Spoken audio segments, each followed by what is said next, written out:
CROद्वारा कसरी आयो र PCS को कम्युनिकेसन सस क्लकको फ्रिक्वेन्सी चेक गरिन्छ, जुन चाहिँ हाम्रो 32.768 किलोहर्ट्ज को फ्रिक्वेन्सी हुन्छ। त्यसलाई चाहिँ कसरी चेक गरिन्छ, जुन सस क्लक जब जेनेरेट हुन्छ वा PCS र आयो को कम्युनिकेसन जुन सस क्लकले गर्छ र जसमा फ्रिक्वेन्सी आयो कि आएन, फ्रिक्वेन्सी सस क्लकको फ्रिक्वेन्सी बनिया छ कि छैन भन्ने कुरा एउटा कुरा त्यो हेर्छौं भने अर्को कुरा चाहिँ हाम्रो ब्याट्री चार्जिङ सेक्सनमा ब्याट्रीको भोल्टेज वा क्लक र डाटा एसएम बस एसएम डाटा को कसरी कन्फर्म गर्ने, मेरो एसएम बस एसएम डाटा बनिया छ कि छैन, हामीले भोल्टेज चेक गर्छौं, जसमा चाहिँ भोल्टेज चाहिँ एउटा एलडीओ पुल अफ रेसिस्टर को थ्रु जाने भएको भएर हामीले भोल्टेज चेक गरेर कन्फर्म गर्न सक्दैनौं कि हाम्रो चार्जिङ सेक्सन ओके छ कि छैन, किनकि ब्याट्रीले त्यो इन्फर्मेसन आयोसम्म दिनुपर्छ। ब्याट्रीले त्यो इन्फर्मेसन चार्जिङ आइसीलाई एसएम डाटा र एसएम क्लकको इन्फर्मेसन दिनुपर्छ, जसलाई चाहिँ हामीले कन्फर्म गर्नलाई चाहिँ तपाईको ब्याट्री यदि एसएम डाटा र एसएम क्लकको कम्युनिकेसन मिलेको छैन भने तपाईले सम्झिन सक्नुहुन्छ 80-90% चाहिँ तपाईको ब्याट्री खराब छ।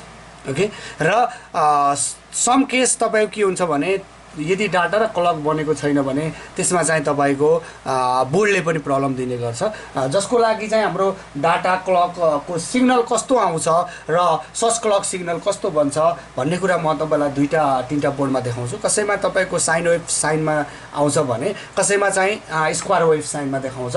नर्मल्ली सस क्लक चाहिँ तपाईको स्क्वायर वेभ जो चाहिँ हामी जस्तै आरटीसी को फ्रिक्वेन्सी चेक गर्नु पर्यो भने तपाईले एसी मोडमा लगेर चेक गर्नुहुन्थ्यो भने यसलाई चाहिँ हामी डीसी मोडमा पनि चेक गर्न सक्छौं। Okay, let's go.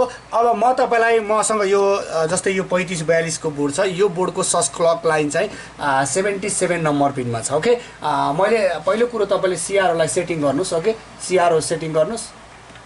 ओके, मेरो सीआरओ सेटिङ गर्छु मैले।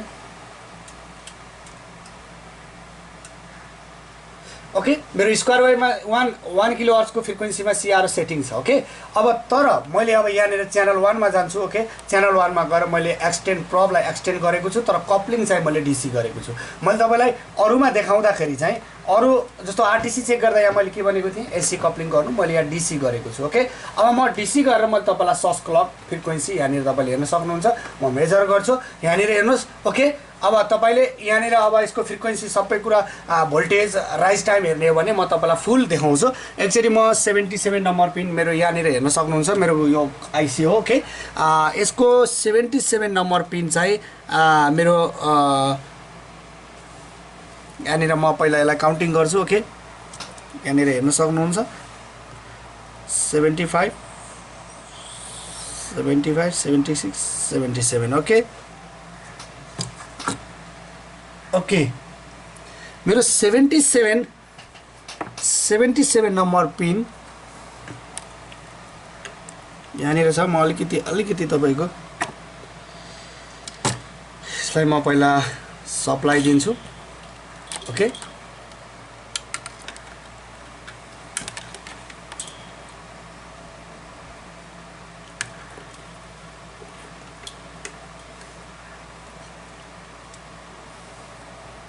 ओके, अब मेरो त्यहाँनिर हेर्नुहोस् 32.768 किलोहर्ट्ज को फ्रिक्वेन्सी आउनुपर्छ, 75 76 77। ओके, म एकचोटि यसलाई अटो क्लिक गरिदिन्छु। ओके, यहाँनिर हेर्नुहोस् 32.77 स्क्वायर वेभमा छ, तर यो भेन्डर अनुसार डिपेन्ड हुन्छ। म अलिकति लेटेस्ट बोर्डमा देखाउँछु, तपाईलाई अलिकति साइन वेभ साइनमा देखाउँछु। ओके, मैले यो अर्को बोर्डमा देखाउँछु। यसको पुरा डिटेल हेर्ने भने यहाँनिर जानुस्, अझ एकचोटि थिच्नुस्, यसको एकचोटि पुरा थिच्नुस्। यहाँनिर हेर्नुहोस् तपाईको 32.768 राइज टाइम फ्रिक्वेन्सी टाइम सब कुरा तपाईले यहाँनिर पुरा डिटेल हेर्न सक्नुहुन्छ। यसरी तपाईको सस क्लकको सिग्नल चाहिँ PCS सँग कम्युनिकेट भएको सस क्लकको फ्रिक्वेन्सी बनिया छ कि छैन त्यो कुरा चाहिँ तपाईको अनिवार्य आयोले जेनेरेट गर्नुपर्छ। ओके, सस क्लकको। अब मैले यो 3542 को बोर्डमा देखाएँ, तपाईलाई म अर्को बोर्डमा देखाउँछु जसमा चाहिँ यो फ्रिक्वेन्सी अलिकति चेन्जेबल भएर आउँछ। ओके, अब म तपाईलाई अर्को बोर्डमा देखाउँछु। हेर्नुहोस्। ओके, म अर्को बोर्डमा देखाउँछु। अर्को बोर्डमा हाम्रो यो बोर्ड छ, यो बोर्ड देख्न सक्नुहुन्छ। बोर्ड नम्बर छ तपाईको LAF116P। Okay, LAF116P। ओके, यसको चाहिँ हाम्रो 123 पिन नम्बरमा तपाईको सस क्लक छ। ओके, अब यसको चाहिँ तपाईले हजुरले स्कीमेटिक द्वारा हेरेर पनि गर्न सक्नुहुन्छ। म यसमा पावर दिन्छु। ओके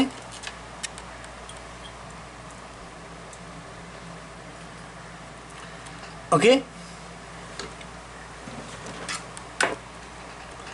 म यसलाई पावर दिन्छु पहिला म यसलाई काउन्टिङ गर्छु ओके मेरो काउन्टिङ यहाँबाट 1 छ मेरो यो 28 भनेको मेरो पिन नम्बर यहाँनिर छ ओके मेरो पिन नम्बर तपाईले देख्न सक्नुहुन्छ सस क्लकको लागि यहाँनिर एउटा पोइन्ट छ यहाँ टेस्टिङ पोइन्ट दिएको छ यहाँनिर मैले यो टेस्टिङ पोइन्टमा राख्छु ओके अब हेर्नुस् है त मेरो 3542 को 4 जेनेरेसन बोर्ड र यो 5 6 जेनेरेसनको बोर्डमा अलिकति डिफरेन्ट साइन चाहिँ देखाउँछ हेर्नुस् है मैले तपाईलाई यहाँनिर यो प्रब्लम यहाँनिर राख्दा तपाईको हेर्नुस् त मैले यसलाई हटाउँछु ओके ओके म एकचोटि अटोलाई क्लिक गर्छु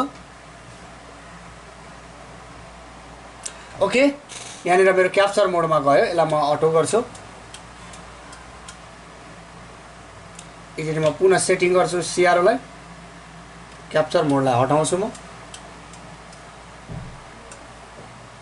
ओके अब म फेरि पुनः एकचोटि च्यानल 1 लाई थिच्छु मेरो 10x प्रोब ठीक छ डीसी कप्लिङ ओके अब म यसलाई मेजरमा जान्छु ओके अब हेर्नुस् है त मेरो यो बोर्डमा चाहिँ तपाईको सस क्लकको लाइन चाहिँ तपाईले हेर्न सक्नुहुन्छ एकचोटि म अटोलाई प्रेस गर्छु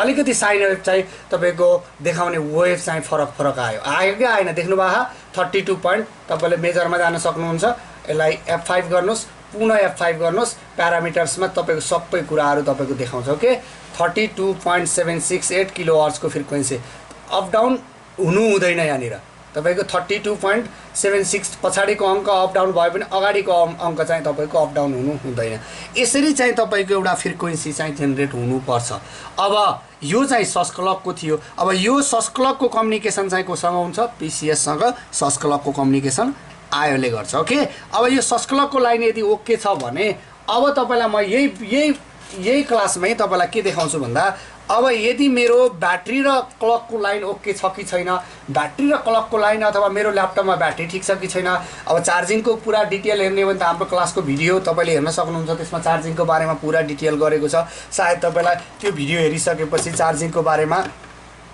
सायद तपाईलाई पूर्ण रूपमा सोलुसन पाउनुहुन्छ ओके अब म यसमा चाहिँ तपाईलाई डाटा र क्लकको लाइन चाहिँ कम्युनिकेट गरेर देखाउँछु जस्तै तपाईले यो बोर्ड देखिरहनु भएको छ ओके यो बोर्डमा तपाईको ब्याट्रीको लाइन यहाँनिर हेर्न सक्नुहुन्छ ब्याट्रीको लाइन यहाँ छ ओके अब ब्याट्रीको लाइन यहाँ छ तपाईले देख्न सक्नुहुन्छ यो 1 2 3 यो 4 यसमा चाहिँ तपाईको जस्तै एलडीओ को 3.3 भोल्ट पाउनुहुन्छ यतिकै चेक गर्नुभयो भने विथआउट ब्याट्री ओके यहाँनिर हेर्नुस् यो ओन्ली तपाईले यो भोल्टेज चेक गरेर चाहिँ थाहा हुँदैन कि तपाईको यो बोर्डमा भोल्टेज बनाया छ कि छैन भन्ने कुरा थाहा हुँदैन तर अब पहिला हामी सीआरओलाई अघिको सीआरओलाई चेन्ज गरौँ X1 प्रोबमा जाउँ यहाँ च्यानलमा जाउँ यहाँनिर यसलाई चेन्ज गरिदिउँ यसलाई चाहिँ X1 गरौँ यसलाई चाहिँ नभुल्नु होला ओके अब यो सेटिङ गरिसकेपछि जहिले पनि सीआरओलाई सेटिङमा तपाईले एकचोटि अटो गरिदिनुस् ओके ओके अब मेरो सीआरओ सेटिङ भइसकेपछि मैले तपाईलाई ब्याट्रीको लाइनको भोल्टेज देखाउँछु यहाँनिर डाटा भन्छ के तपाईले देख्नु भयो नि यहाँनिर भोल्टेज मात्रै आइरहेछ यहाँनिर जुन देख्नु भयो यो भोल्टेज मात्रै आइरहेछ ओके यहाँनिर मेजरमा जानुस् अथवा तपाईले यहाँनिर भोल्टेजको पोइन्ट हेर्न सक्नुहुन्छ यसलाई अन गरिदिनुस्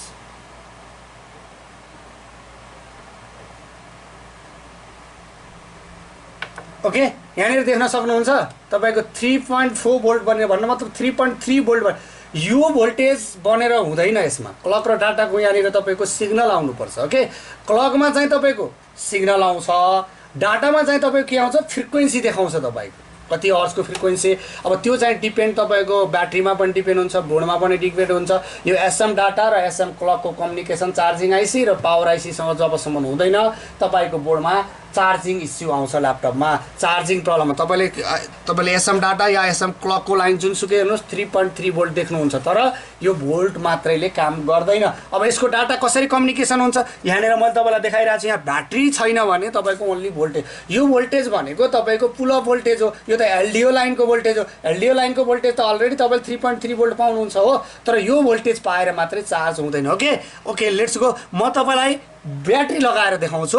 अब ब्याट्री लगाउँदाखेरि चाहिँ तपाईँको कस्तो डाटा र सिग्नल आउँछ अथवा फ्रिक्वेन्सी आउँछ भन्ने कुरा चाहिँ तपाईँलाई म ब्याट्री लगाएर देखाउँछु। ओके, अब म यसमा ब्याट्री लगाउँछु। ओके, अब म ब्याट्री लगाइसकेपछि पावर लगाउँछु। ओके, अब हेर्नुहोस् है त। ओके, अब हेर्नुहोस् है त, देख्नुभयो यो क्लकको सिग्नल हो, यो क्लकको सिग्नल हो, देख्नुभयो। आउने जाने आउने जाने आउने जाने आउने जाने, यो 8 बिटको सिग्नल हुन्छ। ओके, क्याप्चर गर्न पनि सक्नुहुन्छ। ओके, यो क्लकको सिग्नल हो तपाईँको। अघि हाम्रो के थियो, कन्स्टेन्ट भोल्टेज थियो। ओके, आउने जाने। ओके, क्लकको इन्फर्मेसन आइरहेको छ भनेको मतलब क्लक ठिक छ।